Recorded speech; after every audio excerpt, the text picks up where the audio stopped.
Ni hao, seus historiadores, youtubers, colunistas, tudo bem com vocês? E vamos aí para mais um vídeo do Nerdologia, dessa vez falando sobre a Revolução Chinesa, porque foi aniversário de 75 anos da República Popular da China. A maioria das pessoas sabem que, no início do século XXI, existem duas repúblicas chinesas. A continental, chamada República Popular da China, proclamada em outubro de 1949, e a da ilha de Taiwan, chamada República da China. Agora, qual a origem dessa divisão e como foram as revoluções chinesas?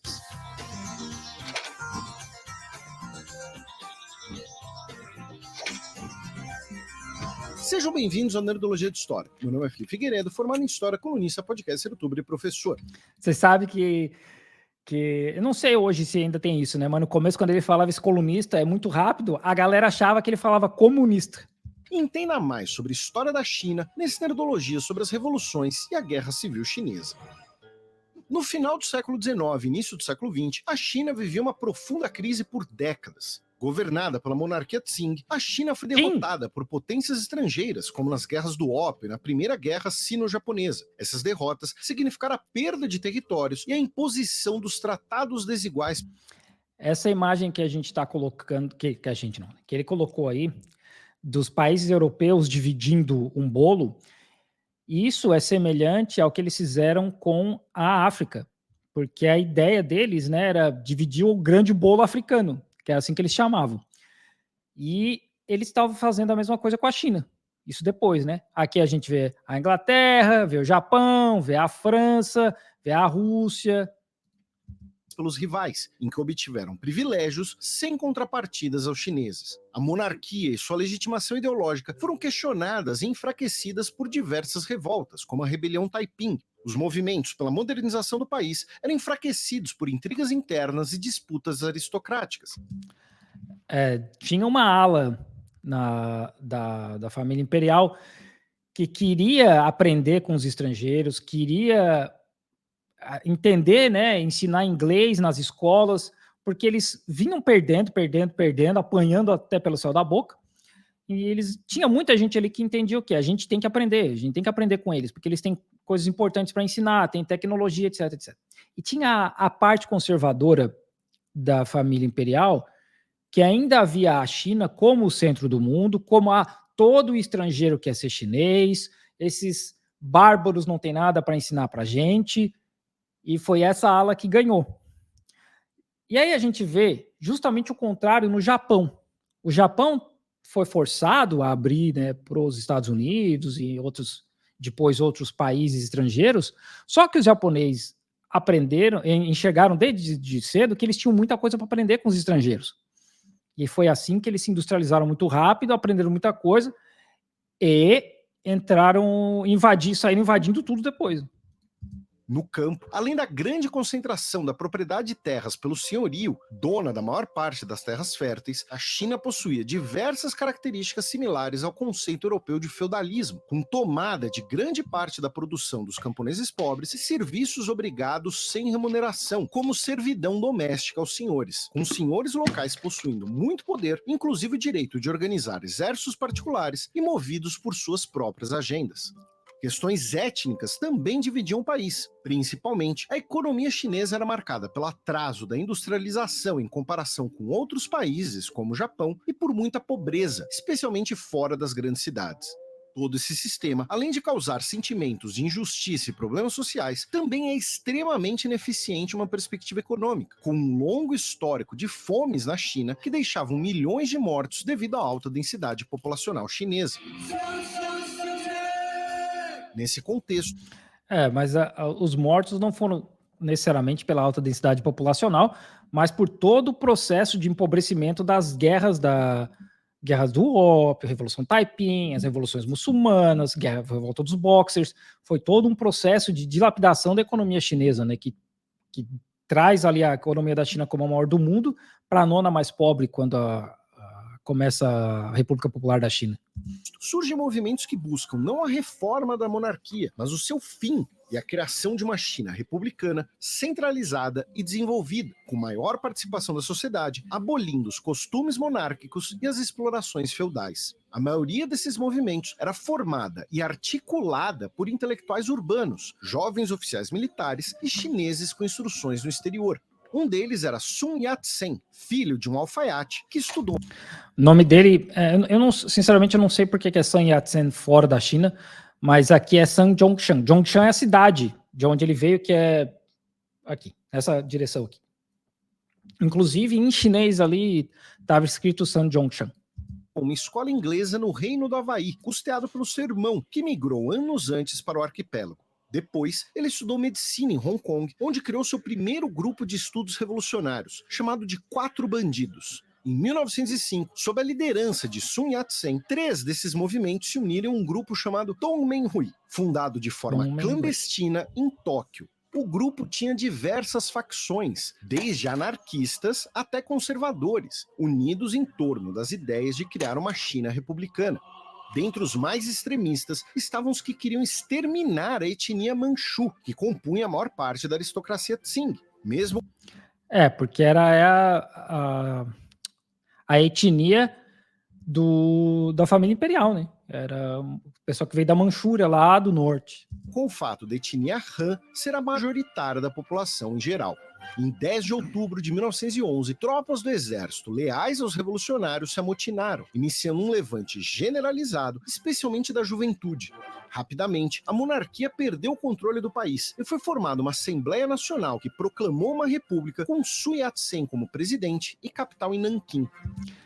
Se eu não me engano, essa revolução começa em Wuhan. Acho que é o Wuhan Uprising, não lembro como é que fala Uprising em português. Como parte de um acordo para encerrar a revolução, Sun renunciou em prol de Yuan Shikai, o último primeiro-ministro da monarquia e líder de um dos mais poderosos exércitos chineses. Esse cara, Yuan Shikai, inclusive, foi pago, né, pelos colonizadores safados para lutar contra os boxers, contra chineses. Lá em 1898. O último imperador chinês, então com 6 anos de idade, abdicou em 12 de fevereiro de 1912. Esse filme é muito bom, tá? O Último Imperador. É muito bom. O novo governo voltou a ter Pequim como capital e adotou uma bandeira com 5 cores que representariam os 5 povos chineses, um dos princípios formulados por Sun Yat-sen, junto com os 3 princípios populares. A ideia de que um governo chinês deveria ser nacional, democrático e para o bem-estar popular. Em teoria, a Revolução Republicana de 1911 foi curta e um sucesso. Na prática, a China continuava dividida em diversas forças, incluindo entre ex-aliados revolucionários. Entre 1911 e 1919, a China passou por diversos conflitos internos contra senhores locais e separatismos, também por uma tentativa japonesa de ampliar ainda mais a sua interferência imperialista na China, e Yuan Shikai tentou restaurar a monarquia com ele mesmo como imperador. Em 1917, se eu não me engano. Após a Primeira Guerra Mundial, Sun Yat-sen buscou consolidar as forças republicanas revolucionárias em torno de um partido para melhor institucionalizar a política chinesa com a fundação do Kuomintang.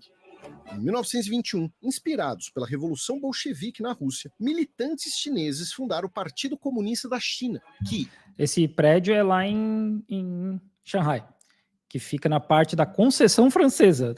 É uma parte que os franceses tomaram da China, quando eles dividiram Shanghai ao meio. Mas, na verdade, o Partido Comunista Chinês teve a primeira reunião num barco, num lago em Jiangxi. Oh, meu Deus do céu. Esqueci o nome da cidade. Eu morava lá do lado e esqueci o nome da cidade. Putz. É que eu esqueci o nome. Bom, era lá em Zhejiang. É uns 40 minutos de Shanghai. Em 1923, foi admitido dentro do Kuomintang. E o material que eles usaram para estudar vinha do Japão. Para estudar comunismo, né? Vinha do Japão. Assim como o seu movimento antecessor, o Kuomintang, Jiaxing, o nome da cidade. Oh, meu Deus. por décadas, reuniu diferentes facções ideológicas. Se antes a bandeira comum era ser contra a monarquia, agora era pelo estabelecimento de um governo centralizado nacional contra os senhores locais e os japoneses e pelos 3 princípios populares. O período entre 1916 e 1928 na China é também conhecido como Era dos Senhores da Guerra. Isso mesmo. Em 1925, Sun Yat-sen morreu, abrindo uma crise de liderança interna ao Kuomintang. Na ala direita do partido, o general Chiang Kai-shek ganhou proeminência. Bem diferente de Sun Yat-sen, Chiang Kai-shek era defensor de um nacionalismo autoritário e adotou diversas políticas que o aproximaram cada vez mais do fascismo que crescia na Europa. Inclusive, ele contratou consultor nazi para lutar contra os comunistas aqui na China, né, no Chiang Kai-shek. Ao mesmo tempo, inspirados pelo que era visto como um sucesso da nova União Soviética e apoiados pelos comunistas soviéticos, os comunistas chineses cresciam dentro do partido. Em 1926, as 2 alas, unidas, tiveram uma grande vitória contra os senhores locais do norte, marcando o fim da bandeira de 5 cores e a introdução de uma nova bandeira na marcha para o norte, né? Para a República da China. Como consequência da unificação quase completa, as 2 alas entraram em conflito uma com a outra, em 1927, ano considerado o início da Guerra Civil Chinesa. De um lado, o Kuomintang, liderado por Chiang Kai-shek e pela ala à direita do partido. Do outro, os comunistas, que foram expulsos do partido. Ao mesmo tempo, senhores locais também faziam parte do conflito. Faltou mencionar ali um pouquinho que em 1927, esse conflito que rola em Xangai, na verdade, foi um massacre. Né? O exército de Chiang Kai-shek volta do norte e o Partido Comunista já estava organizando muita greve pelo país inteiro. A ala direita lá, Kuomintang, se junta lá com a gangue verde de Xangai, que controlava essa parte de trabalhadores, de sindicatos, etc., e mataram dezenas de milhares de comunistas nas ruas. Tem vídeo disso no YouTube, tá? Eu não vou postar aqui, mas tem vídeo disso no YouTube. Inclusive o Zhou Enlai estava lá, tinha uma galera grande do partido que conseguiu fugir de Xangai. Com os 2 lados principais lutando contra eles e também com episódios de alianças por conveniência. A Guerra Civil Chinesa é marcada por 2 fases. A primeira durou entre 1927 e 1936 e, ao fim desse período, Mao Tse-tung ascendeu o principal líder do Partido Comunista, após sua liderança no processo de retiradas militares chamado de Longa Marcha. Isso mesmo. Durante a Guerra Civil, entretanto, o Japão aproveita a fragilidade chinesa e expande sua presença no país. Quando as ações imperialistas japonesas se tornam uma guerra total, em 1937, os 2 grupos chineses formam o Frente Unificado para lutarem contra o inimigo comum. Assim, eles tiveram que sequestrar o Chiang Kai-shek, agora que eu não lembro dos detalhes da história, né? Eu não lembro o nome do general. Eles sequestraram o Chiang Kai-shek, colocaram ele em prisão domiciliar até ele aceitar fazer essa frente única aí, né, para lutar contra os japoneses, né, que era se juntar com os comunistas, porque ele não queria. E aí, depois que soltam o Chiang Kai-shek, ele falou, beleza, a gente vai lutar contra os japoneses, todo mundo junto, ele prende esse general em prisão domiciliar pro resto da vida dele. No contexto da Segunda Guerra Mundial, tanto a União Soviética quanto os Estados Unidos tiveram que intervir diplomaticamente várias vezes para impedir uma retomada da Guerra Civil. Chiang Kai-shek era o líder internacionalmente reconhecido da China e representou o país na Conferência do Cairo, no final de 1943, quando Estados Unidos e Reino Unido finalmente abriram mão dos tratados desiguais, encerrando o período que os chineses chamam de século de humilhação perante os estrangeiros. Então, tem gente, né, acho que o Mao Zedong, inclusive, que entende, o Mao Zedong já não entende mais, né, que entendia que o século das humilhações só vai acabar quando Taiwan voltar para a China. E tem gente que diz que não, porque já acabou lá em 49 e tal, beleza, tá tudo certo. E tem gente que ainda acha que só quando houver a reunificação com Taiwan. Nos momentos finais da Segunda Guerra Mundial, em 1945, a Guerra Civil é retomada e dura até 1949, com os nacionalistas apoiados pelos Estados Unidos e os comunistas apoiados pelos soviéticos, que repassaram toneladas de equipamentos militares japoneses capturados após a libertação da Manchúria da ocupação japonesa por uma ofensiva soviética. E os Estados Unidos, eles queriam fazer com a Manchúria o que eles fizeram com Berlim. Eles queriam transformar a Manchúria num tipo um Israel dentro da China, que fosse governado por China, União Soviética, Estados Unidos, França e Império Britânico. Tipo, né? Não... Qual que é o sentido disso que não seja ter um enclave estadunidense na beirola da União Soviética, né? Qual que é a justificativa disso? E tanto os chineses quanto, tanto os comunistas quanto a Kuomintang do Chiang Kai-shek, eles falaram não vai rolar isso não. E lembram que falamos da questão semifeudal e agrária da China imperial? As políticas comunistas para abolir esse sistema foram essenciais para a sua vitória, ao garantir o suporte dos camponeses aos comunistas, que lutaram uma guerra de guerrilhas, não necessariamente de grandes batalhas frontais. Os nacionalistas do Kuomintang eram mais presentes nas cidades. Porque o Partido Comunista começa a ganhar força lá no norte do país. Desde 1937, eles já começam a fazer a reforma agrária. Então, para um povo que estava morrendo de fome, assim, milhões morrendo de fome, era a chance deles, pela primeira vez, produzir para eles mesmos.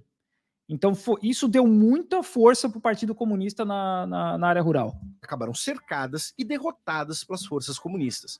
No total, a Guerra Civil mobilizou mais de 8 milhões de combatentes e deixou milhões de mortos, tanto combatentes quanto civis, incluindo vários massacres. Com as várias vitórias comunistas, os nacionalistas se retiraram para a ilha de Taiwan e, em 1º de outubro de 1949, em Pequim, foi proclamada a República Popular da China. Ó, Mao Zedong.